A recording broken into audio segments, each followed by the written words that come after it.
Hello, everyone. Welcome back to episode 5 of the TriStar Sports Show. Jamie and I are here again. It's Friday, which means the weekend is here, which means football is here. So we get week 2 coming up. But today we're going to talk about just strictly NFL and all things week 1 and heading into week 2. So, Jamie, if you want to start us off with week 1 highlights here. Yeah, for sure. So, um, going over, just starting at the top, working our way down to the bottom. The Ravens versus Chiefs game on Thursday night. Chiefs did, in fact, beat the Ravens, although a little bit of controversy at the end there. Isaiah Likely foot's just a little bit too big. Yeah, I'll probably never bet against Patrick Mahomes ever again in my life. I told you. Yeah. It's not fun. I want to see him lose so bad. Oh, we all do. We all do. But as an outsider, you just have to understand, can't beat him, join him. Yeah. Might as well make some money off of him. You know what I'm saying? Right. After that, you got Packers versus Eagles. We both had the Eagles to win in that one. Tragically, Jordan Love did go down with an injury, should be out for a while. But we do get to see your old backup quarterback, Malik Willis, start for the Packers for a couple weeks. Cheeseheads, watch or don't watch. I think I was going to say watch cautiously, but I think the best thing to do is probably just don't watch football for like 4 weeks, and then just check the schedule in 4 weeks. Unless he decides to be, you guys can clip this a million times if he plays crazy good, and he probably will, and he's going to become a Hall of Fame quarterback. And the Titans just suck, but we'll get into that soon. All right, Panthers versus Saints. The Panthers suck too. Oh, very they bad. looked awful. Bryce Young is on his way out of the league before he even got a chance to start it, unfortunately. But yeah, not good. And it's not even really his. I mean, too much of it is his fault. He's definitely not helping, but no, they're bad, really bad. I think his first pass attempt was an interception. I think of the season. Yeah. That's no matter how you write that up. That's a tough start. He also got sacked by like his own offensive lineman, pretty much. Yeah, it was rough. Carolina should just sell the team or something. I don't know. They got like, and that's coming from a Titans fan. It's just like, whew, they got issues over there, and they bad. Yeah, big time. Next game, Vikings-Giants. We both had the Vikings to win that one, and they did. But Giants might not be too terrible. Daniel Jones is terrible. Well, okay, I can get behind that. Bengals continue to start slow every season, it seems like. I mean, T. Higgins isn't playing. Yeah, I mean, come on. I think we may have overlooked the new and improved Gerard Mayo defense. They look pretty decent. Don't think they'll. Joe Burrow. Come on, Joe Burrow. Yeah. 10 points. 10 points. Gosh. Maybe they're missing their offensive coordinator. And Joe Mixon. Yeah, and Joe Mixon and a Jamar Chase that wants to play football. He did not look like he wanted to be out there. Steelers Falcons. I had Steelers. You had Falcons. So I took that matchup. But I mean, Falcons started out looking pretty good. They had a good touchdown drive to start the game. Kyle Pitts found the end zone, which just felt like it was an impossible thing to see last year, just because of due to quarterback play. So started out fine, and then it kind of just slumped. Yeah, no more Arthur Smith, which I guess Arthur Smith got the win in this one, but I've always said he's a better offensive coordinator than he is a head coach. Absolutely. I know that Fields is getting the start again this week, so Justin Fields fans keep celebrating. Houston Texans versus Indianapolis Colts. Texans won. We both had the Texans to win. But man, Anthony Richardson has some nice highlights. His ceiling, if they don't break him, oh my gosh, that throw. That throw is nuts. That throw is probably one of the best throws I've ever seen in the NFL. However, I am going to be a negative Nancy here for a second. He only had 9 completions that entire game. Yeah. People don't understand. He went 9 for 19, but threw for over 200 yards on those 9 completions. He had 2 touchdowns over 50 yards. I mean, we're talking about, like, I don't even know what to compare him to. it's No like the idea. highest of highs, the lowest of the lows, I guess. Yeah, I mean, when it's all there, it looks scary, very, very scary. It's just a matter if the Colts can put it all together consistently. right, for sure. Anyone who dabbles in the sports betting world, I've I made some money off of this last week. I mean, just running quarterbacks in general. So, I mean, Anthony Richardson. We'll get into Jaden Daniels a little bit later. I did it almost all season with Justin Fields a couple of years ago. Their rushing totals are only at like 40 or 50. And until they change that, I've just been cashing in on them week in and week out. But I mean, because I don't think like those sports books take into account for sack yardages, correct? no, they don't. So it's honestly way too easy. It's way too Yeah, easy. I agree. And they don't take into account kneeling anymore either, which I know was a controversy for a little while. Some people losing some bets on quarterback kneels. So I mean, it's But not that they literally can't really lose yards. So not unless unless it's they a were to designed quarterback run. yeah, or they cross the line of scrimmage and run backwards or something crazy like that. But Yeah, exactly. the odds of that Uh, happening. right. Next, we both picked the Cardinals to beat Buffalo, and I guess the better team somehow got it done. But really, I think the biggest highlight from this game is Kyler Murray's got to start looking towards Marvin Harrison Jr., towards probably his best receiver. I mean, there were multiple times where Marvin Harrison Jr. was, I mean, he's just running routes out there. He's open, and Murray's just, I don't know. I don't know if they have some beef or what's going on, but got to get the ball to your playmakers, man. I mean, which is impressive that they scored as much as they did without Yeah, him touching the ball, really. So that's honestly, if I was a Cardinals fan, I'd be pretty excited. I mean, they competed with one of the better teams, or who's supposed to be one of the better teams in the league as far as just quarterback play alone, and didn't utilize your franchise guy. So right. I interesting mean, to I don't see. know. I know you have Trey McBride on your fantasy team. I'm not sure how he did. Nothing out. I mean, nothing crazy. I don't think he scored a touchdown, but I mean, he No, had some receptions. not Isaiah Likely numbers. I don't know if you No, saw how not much a, he got like 30 points last week. no, yeah, no Isaiah Likely numbers. Yeah, that's for sure. Well, it may seem like we're going a little bit fast through some of these, but that's because we want to leave enough time to go over the games that we were both watching. And I'll let you take the next one. The next one will be the Tennessee Titans versus the Chicago Bears. How do I want to start this? How Well, do you want to start this? I talked in the previous episode saying the Titans were grossly underrated, which I still think is a fair assumption. Okay. I don't know if there's a time in my life where I have seen a loss in this way. And for you Titans fans, I think you can agree. And that's kind of crazy to say because we've seen a lot of horrifying losses in our time. I was not alive for the 1 yard short in the Super Bowl. That would probably be top tier if I was. This is up there definitely with our Bengals 2021 loss where we literally sacked Joe Burrow 9 times and couldn't find a way to win the game.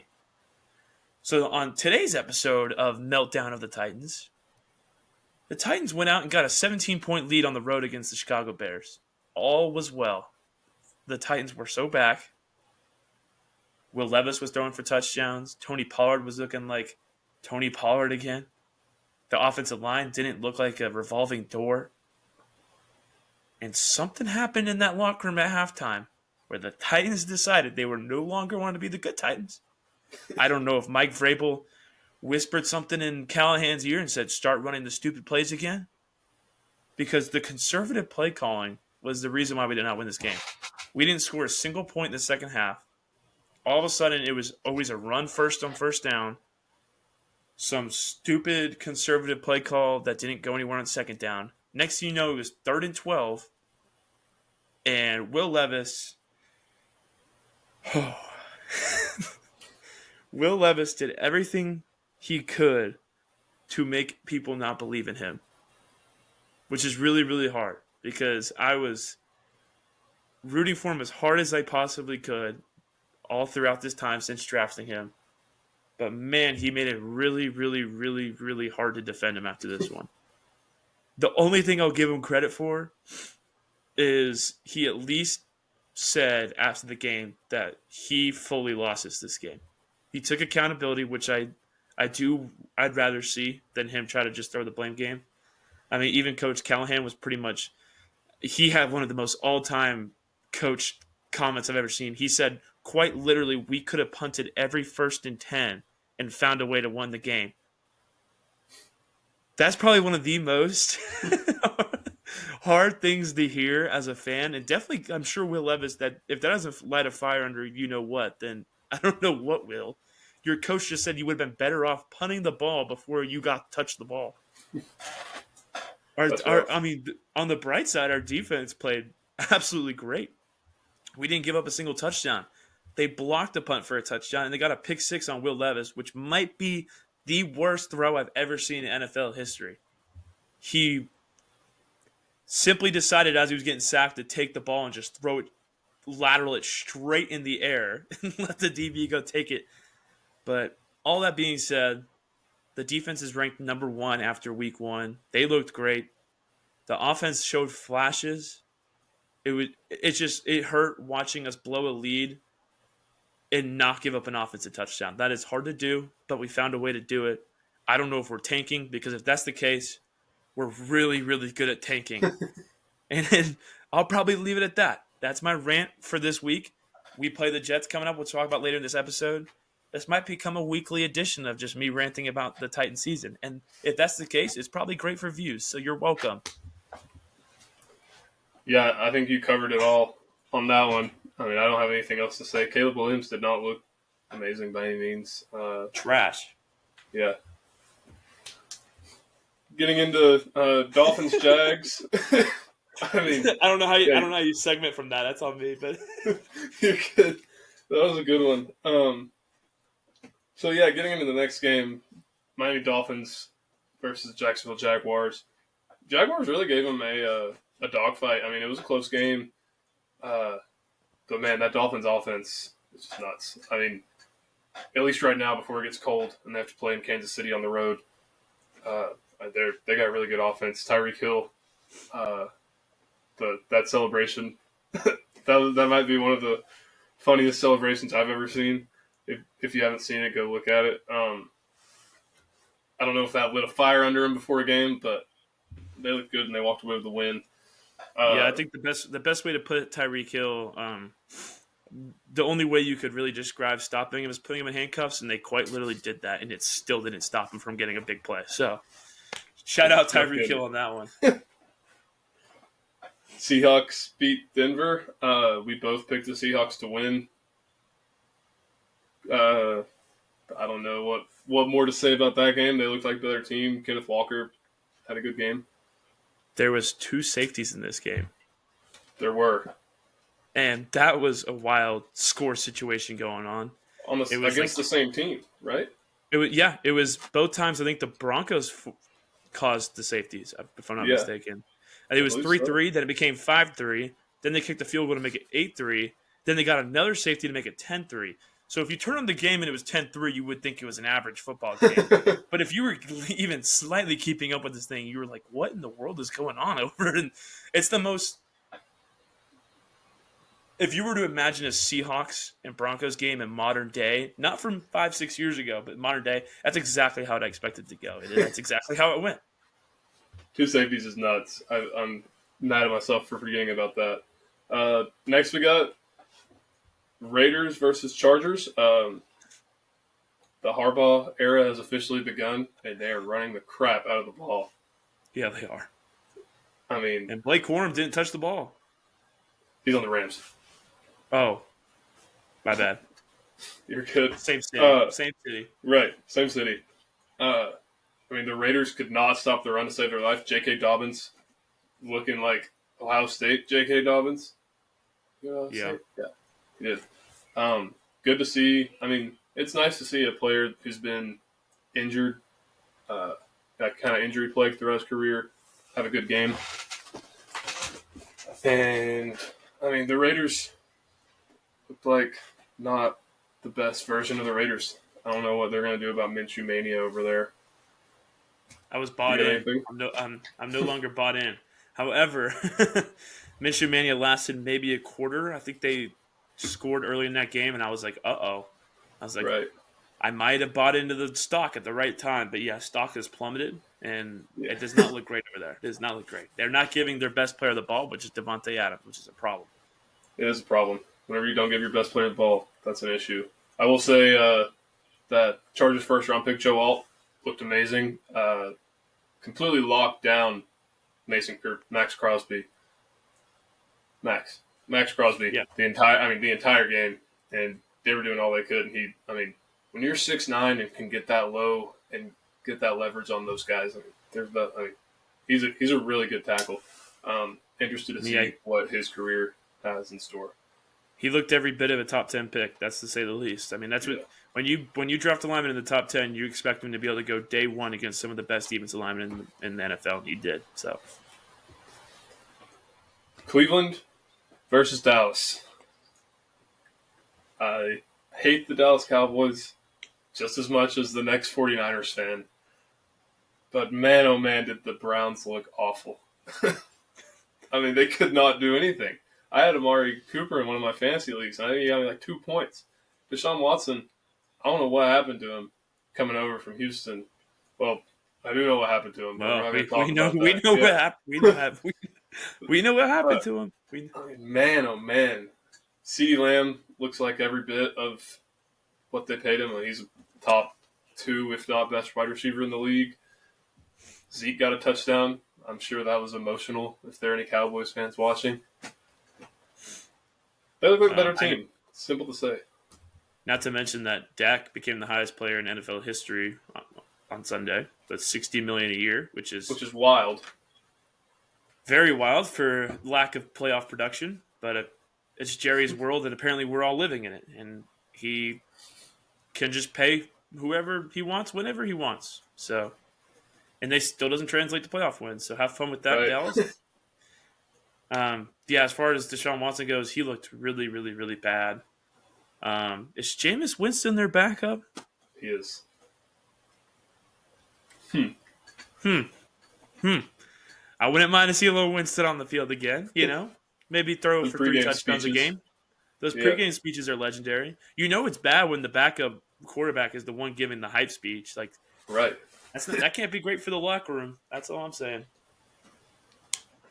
Yep. So 3 games left. We got Commanders versus the Bucks, and I bet the Browns continued to kick themselves after seeing their game going into this game, because Baker Mayfield looked, maybe for the first time in his career, like a first overall pick. He was very, very, very efficient, to say the least. Yeah. There was a Cleveland sports talk show yesterday morning that they allow call-ins and stuff like that from fans. Very first caller Monday morning. First thing he said was, I saw that. He was like, so and so, like, Watson's so bad. He used some more explicit language, and he was like, and then their Baker Mayfield was like so unbelievable. And the host of that talk show absolutely lost his mind. He goes, I guess we're just starting our day out with this.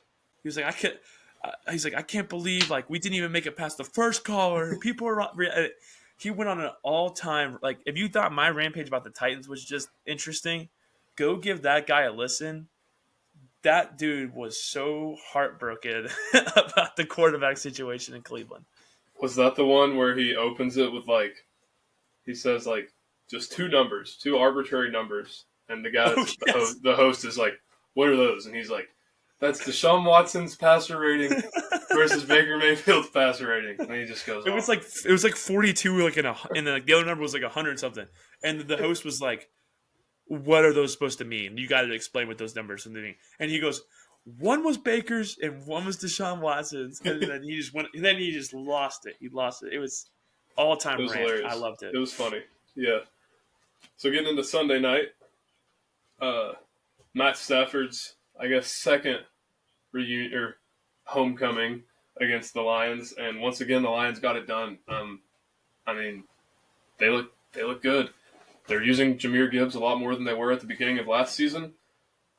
they didn't use Amon-Ra that much, which I might have been a little sad to see, maybe because I bet on him his over in receptions, but I don't know. Maybe it says something about them becoming less one-dimensional this year. I mean, Goff will do what you need him to do. Montgomery's still going to be that bruising running back whenever Gibbs isn't in.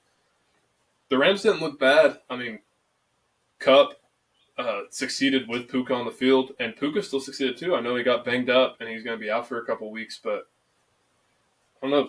It was a good game. It was a good Sunday night game. Yeah, that was to Cooper Kupp that we saw from a couple years ago that torched the NFL for as many yards as he did. Right.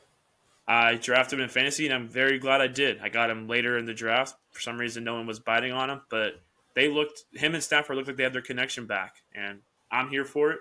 It seems like they kind of figured out how to get both him and Puka the ball, and like you say, Puka did get a little bit banged up, but nothing too serious, I don't think. So in a couple weeks, hopefully they can kind of get that momentum going again. They could be a sneaky team in the NFC, I think, this year.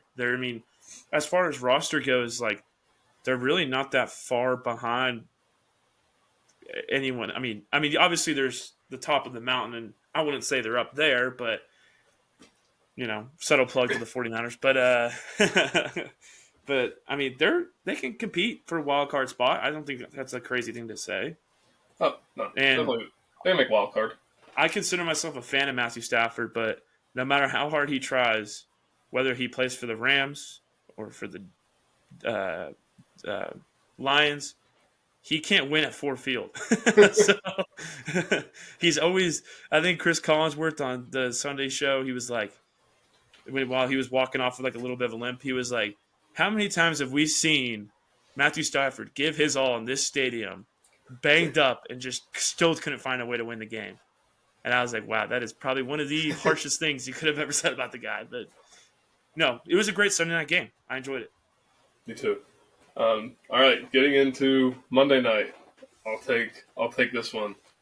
Man, it was great to see. It was not great to see what we found out about Christian McCaffrey before the game. I'm sure a lot of fantasy owners who may have had the number 1 overall pick were panicking before the game.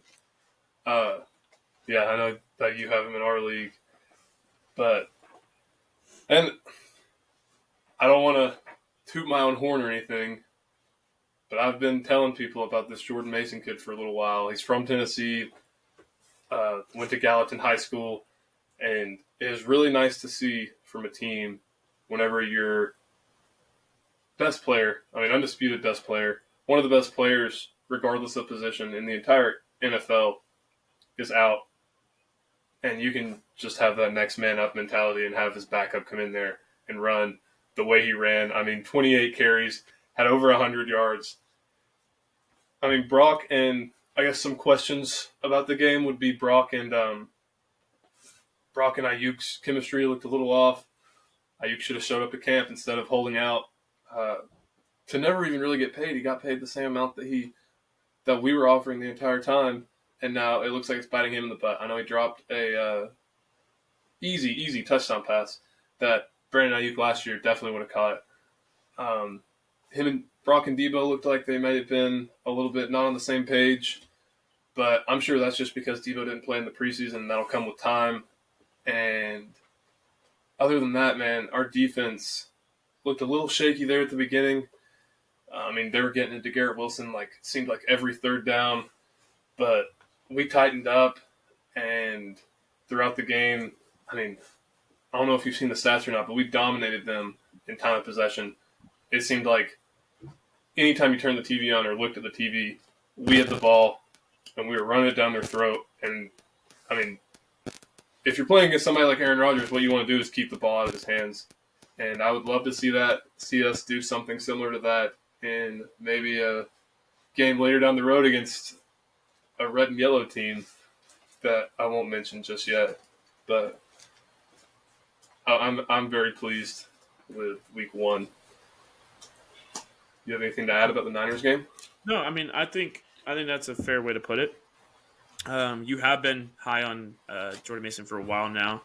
I just put in a claim for him in the waiver wire, so hopefully he gets put on my team, because a report came out just today on well, if you're listening to this on Friday, we're talking on Tuesday, and it came out saying that he is now kind of dealing with more of an Achilles tendonitis, which is a lot different of a situation than what they were originally saying, which is a calf strain, which is quite a concern. I definitely think for 49ers fans and fantasy owners around the league. So that kind of came out of nowhere. I don't know why they were they were covering that up pretty hard. That's a type of injury that can, I mean, calf strains can linger. If you think that can linger, Achilles tendonitis can linger much, much worse. And you're putting your player at a risk potentially of doing a lot worse damage. So I don't know. We might not see McCaffrey for a few weeks. I wouldn't be surprised. He's not getting any younger as a running back. So the last thing you want him to do is have a serious injury again. Right, absolutely. I know we do have the Rams in week 3. So maybe there is a little bit of hope that he comes back for that big game. But I mean, after Mason's performance, I wouldn't be surprised if we went ahead and maybe put him on the PUP list or something and just shut him down for 4 weeks. And I mean, McCaffrey's somebody who you want him to take his time, let him get healthy. There's no reason to rush him back, especially after the performance that our backup had last week. So I think there is no rush to get McCaffrey back, at least at this moment. Couple things to note. Tegan and I tied. We both ended 11-5 on the week. Pretty good, if you ask me. Not bad. Especially with a couple of games that we both lost, like the Bengals and the Cardinals. I mean, yeah, a couple games go different there, and we're talking about a pretty dang good record for week 1. Week 1's the hardest week. We know. I mean, you have no idea what's going to happen with some of these teams. Absolutely. So I think we can transition now to week 2 of the NFL. So if you want to screen share up. Yeah. Alrighty. Here we go. Here's what the slate looks like right now. So obviously this is being posted on Friday morning, so the Thursday night game has already happened. However, we are going to preview it here on the show. So when you're listening to this, we could be completely wrong or completely right. So we have Bills-Dolphins, which I think is an awesome matchup we get for a Thursday night football game early in the season. Divisional rivals.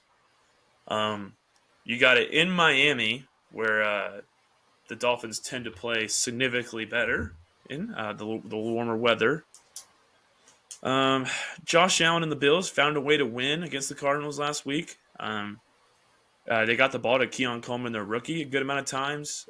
Josh Allen had a shaky start, fumbling and turned the ball over. And then all of a sudden he reminded himself, hey, I'm Josh Allen. I'm one of the best 3 quarterbacks in the NFL, so let's make something happen here. And he absolutely torched it up the rest of the game. I think he finished with 2 passing, 2 rushing touchdowns. He had 1 rushing touchdown where he helicoptered in / Superman into the end zone, which was cool. I don't know. This is an interesting game. Tua and Tyreek showed last Sunday that they still had their connection down. I could see this one going either way. However, I think this game probably means more to the Dolphins than it does the Bills at this point in the season, just for people to believe in the Dolphins. And I think the Dolphins are going to win this one at home. Yeah, I'm going to agree with you on this one. Mainly because, like you said, Dolphins are at home where they do play a lot better. I mean, if this one was in Buffalo, I think it would go way differently. But yeah, I mean, Bills found a way to win. Like you said, they did. They spread the ball around a lot, actually. I mean, Shakir got some catches. One person who I was surprised to not be involved too much was Kincaid. It looked like Dawson Knox was out there significantly more. James Cook he's still a good running back, but I'm sure if you're a fantasy owner of James Cook, that you're probably a little bit upset at just the sheer amount of touchdowns at the goal line that Josh Allen may or may not steal from him. Where you want your running back to run it in on the goal line, and a lot of times Josh Allen's going to call his own number right there. But yeah, I'm gonna go with the Dolphins here. All right, so we agree on the Thursday night game, and at this point you're listening to it, you could be like, "Wow, the Bills beat the crap out of the Dolphins. These guys are idiots." So who knows? So that leads us into the second game, which has your Niners, so you can take that one. Good deal. Sam Darnold was our backup last year for some people who may not know, and I don't think it's necessarily a revenge game or anything for him, but I don't think he's a bad quarterback. Um, he got it done against the Giants last week. He was a previous top 10 pick. He's not a bad quarterback at all, and the Vikings really, I don't think are a bad team at all. I think they'll be competitive in the NFC North, especially with the injury to Jordan Love. Caleb Williams maybe not performing the way people would have expected him to. Maybe he'll get hot later in the season, but I mean, I'm not saying the Vikings are going to steal the North from the Lions, but I think they could be another wild card team in the NFC for sure. That being said, though, I'm going to rock with my Niners probably every game this season. Uh, and they definitely haven't given me a reason not to. I know we lost this game last year when we played the Vikings on prime time, and Purdy had a devastating pick to end the game. But I mean, this one's at 1:00. I don't think it matters whether the lights are bright or not for Brock, but the lights aren't going to be as bright as they were. You're not going to have. I think it's safe to say, even though I just got done saying that Sam Darnold's not a bad quarterback, I think it's safe to say he's not as good as Kirk Cousins was. And I mean, I just think we go in there, take care of business, hopefully see more of Jordan Mason, hopefully see Ayuk start to knock some rust off a little bit more, and Super Bowl run continues in week 2. I got the Niners. Yeah, I think the Niners are the safe pick here, so I have to agree. However, one thing I will say is I think after 6 years, that was the best Sam Darnold I think has ever looked in his NFL career. I think having Justin Jefferson can probably fix about any quarterback in the NFL. Overall, I mean, he played great. He was putting up good numbers. They won big. Defense got their thing going. I just think the Niners are probably too much for the Vikings, which is why I think they'll win. But I wouldn't be surprised if Sam Darnold just keeps the hot wave going. And I mean, I just looked it up. He was the 3rd overall pick in 2018 to the Jets. I don't think this is the guy we saw last week was the guy that the Jets were hoping for, and who everyone else has had him as a backup has been hoping for all this time. I think he spent some time in Carolina, if I remember correctly. Mm-hmm. I mean, it might have taken 6 years. If he figured it out, he figured it out. I mean, that's not a bad thing. This is his year to show the league he has a chance. I mean, with J.J. McCarthy out the entire season, here's your opportunity in the league, Sam Darnold. I mean, we saw it with Geno Smith years and years and years into his career. All of a sudden, bang, starting quarterback in the NFL, and then he's held that position for a while. Absolutely. Which perfect segment to go into the next game is Geno Smith and the Seahawks at the Patriots. One thing we were joking about the other day is it appears Geno Smith still hasn't wrote back, in his words. He had a vintage like college when he was at West Virginia far run for a touchdown for himself, rushing touchdown. He looked good there. But, I will say the Patriots surprised the heck out of me in week 1.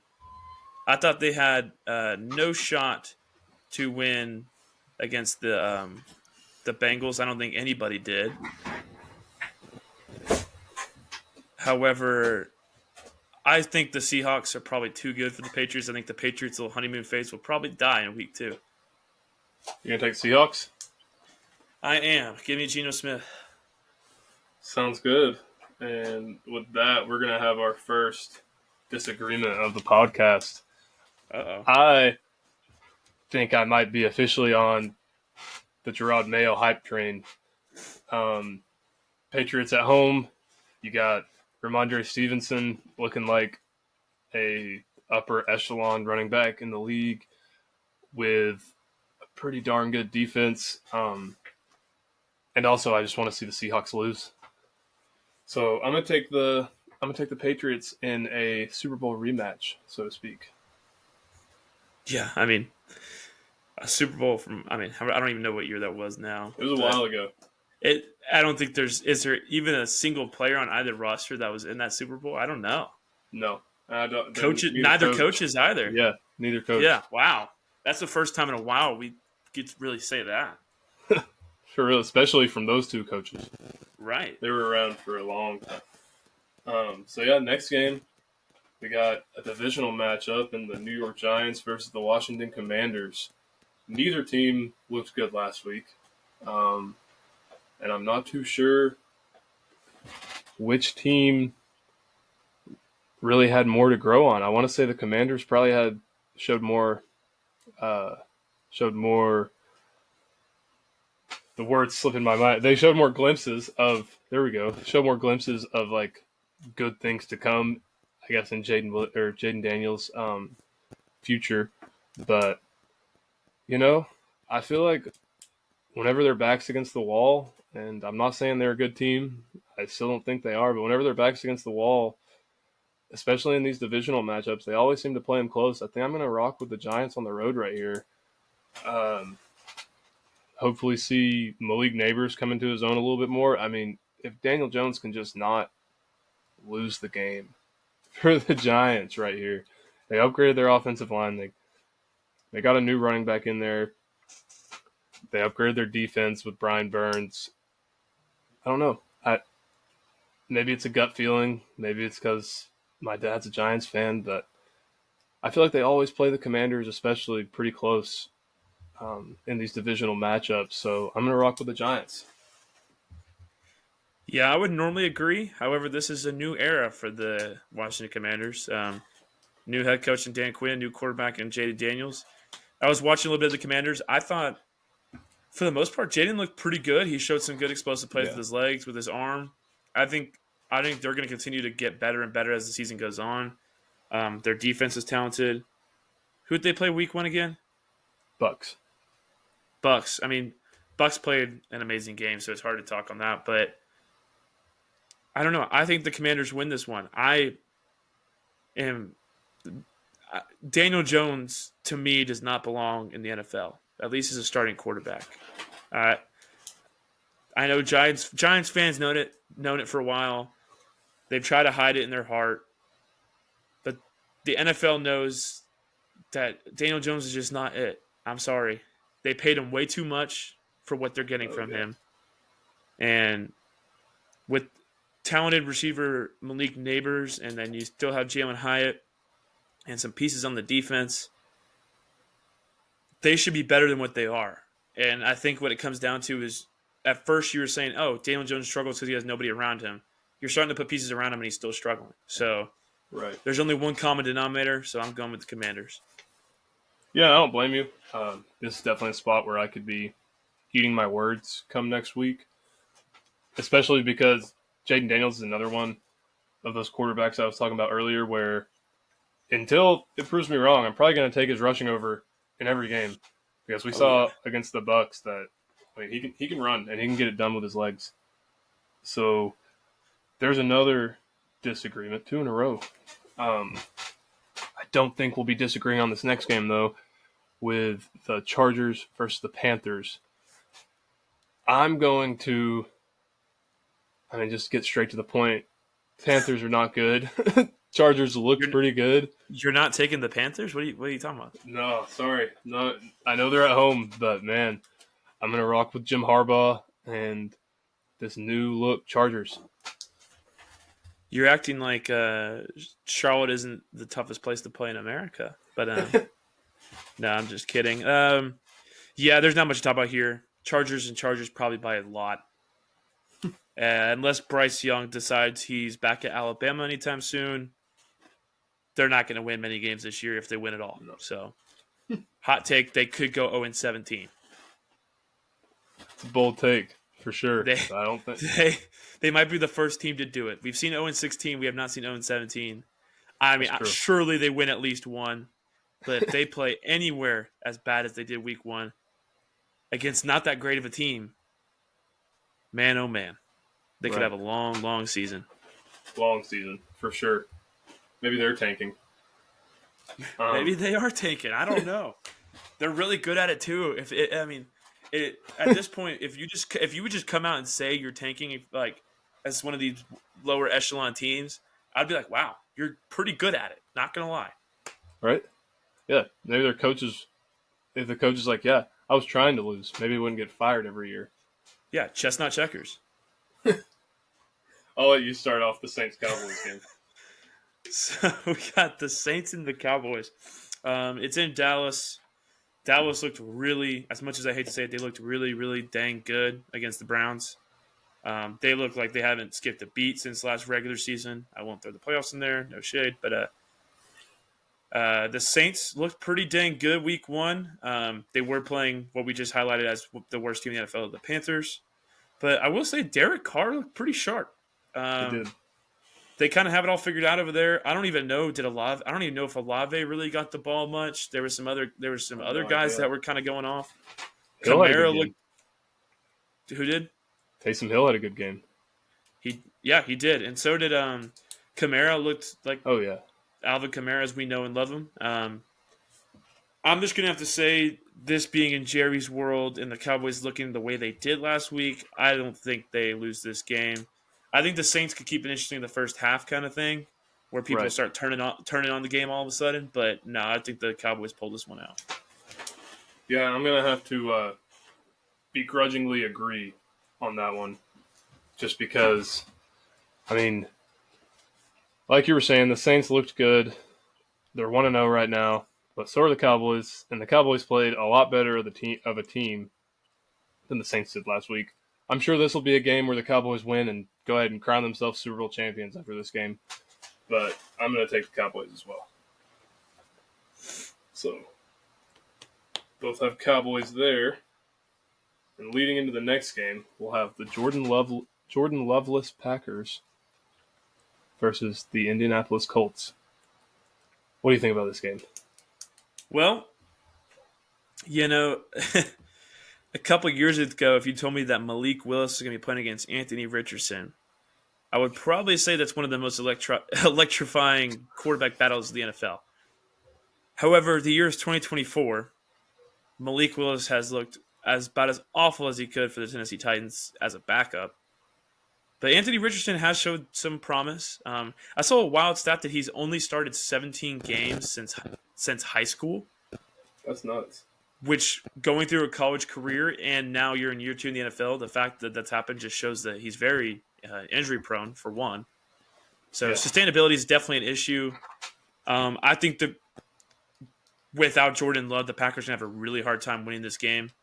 I do believe that their running ability is pretty strong, but I think the Colts probably take this one on the road. However, I do believe that the Colts are going to have to complete more than 9 passes probably to win this game. Yeah, I agree. I think the Colts probably end up winning this. I'm hoping it's a close one, and I think the Packers may be able to make it a close one just because of the poor stoppage of the run game by Indianapolis last week. They allowed 230 yards on the ground to Houston, which, okay, I know that Houston is probably a little bit more of a passing threat than Malik Willis is, so they'll probably load the box up a little bit more against Josh Jacobs. But, I mean, Joe Mixon touched the ball 30 times and ran for, I think, almost 150 yards against them. And I think it's safe to say that Josh Jacobs is probably a better running back than Joe Mixon. So I don't know. As long as the Packers can keep this a game and keep it a decently close game, stay out of negative game script where they just have to pass, I think that's where it could potentially get ugly. Is if the Colts got up quick and the Packers make Malik Willis pass, and then we see that he can't do that, and then that's where it could get ugly. But if the Packers can keep this one close with their defense, I think Josh Jacobs could be a big time play in fantasy football, and if you want to look at his rushing lines, then I don't know. I'm high on Josh Jacobs this week, but I will take the Colts to win this game, and I'll probably take the Colts a lot until they break Anthony Richardson again. If you're going to bet on this game, I think Josh Jacobs' rushing attempts is probably the easiest lock of this game. Or you could also probably take Malik Willis's rushing over. He has it from experience. He has a very high tendency just to take off and run. No matter Yeah, if someone's 80 yards downfield, wide open in the end zone, he will take off and run. So I think that's wouldn't be a horrible bet. But like you no, said, I think the Colts are just too much. I agree. Getting into the next game, I think this will actually be a sleeper, really good game of the week. I mean, Jags looked good, didn't get it done. Browns didn't look good, and also didn't get it done. But I don't know. I'm still high on the Browns defense. I still think it's really good. Definitely will be a test for Jacksonville. I don't know. I'm starting to go back on what I just said just because of how bad Deshaun Watson did look last week. So I think it'll come down to how Trevor Lawrence plays against this Browns defense. If he looks good and can get it done, then they could go out there and embarrass the Browns again, and the Browns could start 0-2. But if Deshaun Watson can maybe put some of the pieces back together and just complete some passes to Amari Cooper, that would be really nice, and their defense can hold strong, then they could keep it close. But at the end of the day, I think I'm going to take the Jags at home. I know that may have been pretty roundabout, but I'm going to take the Jaguars at home. Yeah, Browns fans, if you're listening, there's light at the end of the tunnel. I think y'all bounce back here and get the win. I don't think you could have started any worse last week. However, when you do that, there's one way to look at it. You can only go up from there. So I think we've seen Kevin Stefanski's teams play a lot tougher than they did last week, and I think they'll have a good week of practice, get back on the field. And I'm not the biggest Trevor Lawrence fan in the world, so I think Watson and the Browns figure it out and get a win in week 2. Sounds good. Leads us to my demise.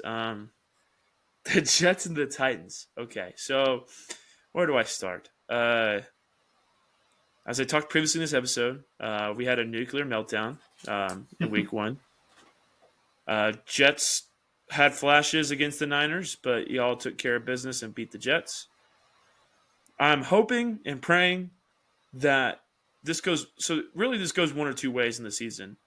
Week 1 is either going to destroy Will Levis's confidence and he'll never recover, or this is going to lock him in to have a really good season. I'm hoping it's the latter and he has a really good season and bounces back. For the sake of Titans football delusions, I will be taking the Tennessee Titans every game this year, no matter who we are playing. So give me the Titans. And if our defense played the way it did, we'll be in any game all season long. The offense hopefully will just work out the kinks. And there was a lot of kinks in that offense. But who knows? I mean, hey, maybe I'll get a good bounce back game right here. I don't think that's what I'll be going with, but it would be nice to see Tegan happy. Doesn't happen much. Does not happen much. Thank God for the balls. Right. With that being said, though, I'm gonna rock with the Jets this week. I mean, there were times, mainly at the beginning of the game. We're filming this on Tuesday, so last night, that Aaron Rodgers and Garrett Wilson just looked almost unstoppable. And, I mean, Breece Hall is still a top running back in the league, in my opinion. That defense, even though we may have made them look not that good, I do think the Jets have a good defense. We'll have to see what happens with Sauce Gardner. I know that he was a little banged up last night, but I'm going to rock with the Jets here. But my heart goes out to you, Tegan. It does. The thoughts and prayers are accepted, yes. So next game, which could also be I think this could be a good game. A really good game. Lions-Bucks. We saw an amazing performance from Baker Mayfield. And we also saw the Lions kind of do, I guess, more or less what they're expected to do now. Sounds weird to say whenever it's kind of talking about the Detroit Lions. But, yeah, I don't know. This one's a toss-up, and I think I'm going to let you break it down first to see what your pick is. Well, that's cheating, but okay. So, let me look back. I was trying to see, did these two teams meet in the playoffs last year? Yeah. The Lions They won. did. They had that like game-ending interception. Yeah, because the Bucks beat the Eagles in the wild card round, Right, and the Lions beat the and then Rams. Lions beat the Bucks in the second round, the divisional round, 31-23. Okay. So that's what I was wondering. I was like, I think this is a playoff rematch from last year. This honestly might be the game of the week. Sneakily, like, as far as just like equality between the two teams, Right. the Bucks are, I think, clearly favorites to win their division. I don't think the Falcons have anything on them. Um, Saints. Saints will be hit or miss all year long. I think it's the Bucks Right. division to lose, and it's definitely not the Panthers. So I'm. This is a really tough one. I see what you did here. You put the pressure on me because I did. this is a situation where if you chose one, I'd probably choose the other. So That's what I'm gonna do. touche, buddy. I'm gonna pick the Lions solely for the fact that it's in Detroit. If this was in Tampa, I'm probably taking Baker Mayfield in the Bucks, but it is not. So I'm gonna take Detroit. That's fair. That's really fair. I mean, like you said, I did put the pressure on you. Maybe it's a little bit of cheating, but I'll give myself a little bit of defense here on my pick. I'm going to take the Buccaneers because they lost in the playoffs last year, and I think it's tough to see a good team twice. And True. the Bucks, I think if Baker Mayfield plays the way he did last week, I think they could make a run. And this would be a great place to keep it going. Not to start because they started that last week, but this would definitely be the first big statement win for the Bucks, saying like, "Hey, we're here." So, I mean, I think it's virtually like the same two rosters too that I'm really thinking about. right, No major changes, at least from Mm-mm. almost off the top of my head. I mean, the Lions have more of a true healthy Jameson Williams. That's about the only thing that would be noted. Yeah, not gambling, Jameson Williams. Yeah, good point. Good point. He had a great game. Um, He did. so yeah, we got 6 games left. Just to recap real quick, we disagreed on. I had Patriots, you had Seahawks. I have Giants, you have Commanders. I have Jags, you have Browns. I have Jets, you have Titans, and I have Bucks, and you have the Lions. So, Raiders, That is Ravens. correct. This one right here, I think the Ravens are pissed off, especially after last week, and I think they're going to get it done. I mean, I don't think there's too much to say about this game. The Raiders struggled on the ground against the Chargers last week, or struggled stopping the Chargers on the ground last week. And I think this could be a big game for Derrick Henry for anyone who owns him or would like to bet on him this week. I think whenever I look at his line today, it was like 70 something. And I'll just say it right now, I went ahead and took his over. I think they'll be in positive game script. I think that the Raiders don't have the best run defense, and I like the Raiders to win this game at home by probably a lot. Yeah, I think this is a simple pick. My belief in the Minshew Mania is out the window, so I think Ravens win and win easy, to be honest. So give me the Ravens. Good deal. We're going to kick off the NFC West matchup here. Yeah, so we had the Cardinals at home versus the Los Angeles Rams. Cardinals coming off a tough loss to the Bills. Rams are coming off the loss to the Lions. Another sneaky, really, really good game, I feel like. Between the Cardinals kind of offense turning it up this year and we haven't even seen them utilize Marvin Harrison yet. Rams are going to be without Puka. However, the Rams offense looked like a well-oiled machine. Like it was like the typical Rams from a couple years ago when they went on a Super Bowl run. I'm going to say the Rams get in the win column rather than the Cardinals, and I think it's going to be a very close game. I think this is going to be a pretty high scoring game actually, and I think the Rams are going to pull it out. I could see it being like a 31-28 type game. Yeah, for sure. What do I want to do here? Do I want to disagree for the sake of disagreeing, or go with my gut, which is like you were saying, the Rams? I don't know. I'm kind of against what you were saying about the Cardinals.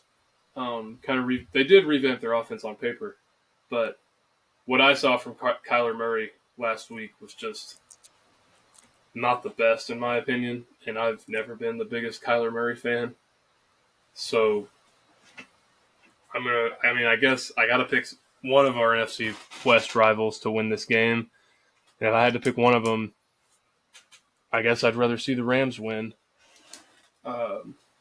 With just between Kyron Williams, Cooper Kupp, Matthew Stafford. But I don't know. The Rams defense looked questionable at times, so maybe the Cardinals can get something going. But I'm going to agree with you and take the Rams. But like you said, it could be a really good game.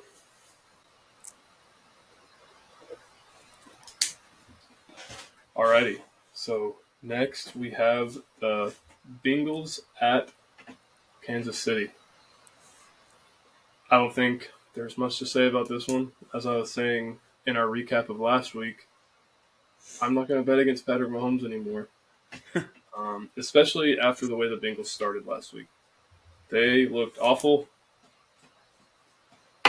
Jamar Chase wants to get paid. Joe Burrow always seems to start slow because they refuse to play him in the preseason, which I don't necessarily blame them, but it's come back to bite them early in the season the past, I want to say 3 or 4 years now. And, I mean, the Chiefs look like they haven't missed a beat against a really tough opponent in the Ravens in their season opener. So I'm going to rock with the Chiefs. Yeah, if this was deeper in the season, I think it'd be a more intriguing game. While Absolutely. the Chiefs are starting out hot and the Bengals are not, not only did the Chiefs not skip a beat, they gained a beat. They got Xavier Worthy, which I don't know how, as a league, we let that happen. And it's pretty devastating because it feels like we're watching Tyreek Hill Part 2. Yeah. So I think the Chiefs get it done in Arrowhead. This could be a potential matchup maybe later in the season in the playoffs, and that would be a totally different story. But given what we saw last week and how both these teams have started, Chiefs should have the hot hand at home.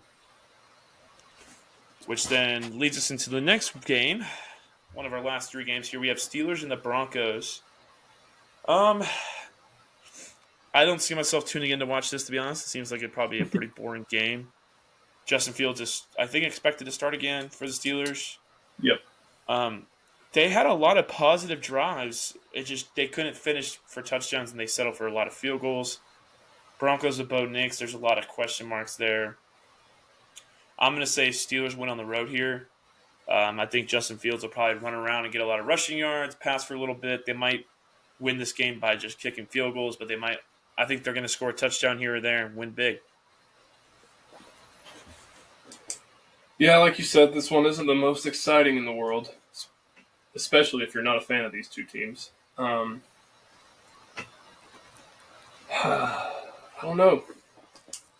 I think this one could end up being a toss-up. Like you said, the Steelers don't score a lot of touchdowns, and the Broncos did force 2 safeties That's true. last game. So I think I'm going to rock with the home team here, maybe, for the sake of disagreeing with you. But who knows? Bo Nix could start to get it going at home. I mean, Javonte Williams may or may not still have something left in the tank. And I don't think their receivers are too bad either. So I'm going to rock with the Broncos, which leads us into 2 probably pretty simple games, if you ask me at least. I'll go ahead and tell you right now that I think I'm going to take the Texans to beat the Bears pretty handily and the Eagles to beat the Falcons. Depending on what the spread is in both of these games, probably both of them should cover. The Bears didn't score an offensive touchdown last week, and I mean, Falcons looked better, but still not on the level of the Eagles. So if you want to cover both of those games too. Yeah, I'm not going to disagree with the picks. I'm also going Texans Eagles. However, for the Texans Bears game, I think Caleb Williams will actually probably show a little bit better than he did week one. The Titans, like, we kind of threw everything, including the kitchen sink, at him in week one, just trying to throw him off. He can't have much of a worse start. I mean, he still ended up getting the victory. It's kind of funny. He's starting his career against two AFC South teams back to back. I think the Texans still win at home on a Sunday night football game. They have a lot of hype going around them. But I think Bears make it closer than you'd expect. I think the Bears probably – I don't know what the line is at. I think the Bears are going to cover it, whatever it is. Make it a close game, give the Texans a scare, and it's going to start to build the hype around Caleb Williams. So keep an eye out for that. And then for the Monday night game, Eagles-Falcons, I'm still taking the Eagles. They're just the better team than the Falcons. However, once again, I think it could be a good game. Kirk Cousins and the Falcons have potential on offense to score some points. They showed flashes on Sunday, but this go around, I think they're going to have a better game plan. I just think the Eagles are too much and will win. Sounds good. So that leaves us again with 6 different picks. So we'll have to see where we're at. Hopefully we still won't be tied after. I mean, honestly, that would probably be a pretty common theme. I mean, if you think about it, there's probably only 6 games a week that are really true toss-ups. So right, exactly. I agree. I mean, especially it might come even less later in the season as you really try to figure some of these teams out. Right. But I don't know. Overall, I'm excited for week 2. See where it happens. Hopefully the Titans hopefully the Titans get back on track and the Niners keep chugging along like they always do. But overall, I think that's the end of today's episode. Thank you for listening once again. Follow us on our social medias on YouTube, Spotify, Instagram, TikTok. I'm forgetting one. Twitter. Oh, don't forget Twitter or X. YouTube. Yep, YouTube. Yep. So other than that, have a good weekend. We'll catch y'all on Wednesday, back with college football recap and all that fun stuff. So we'll see y'all next week. Thanks for listening. Thank y'all. Have a good one.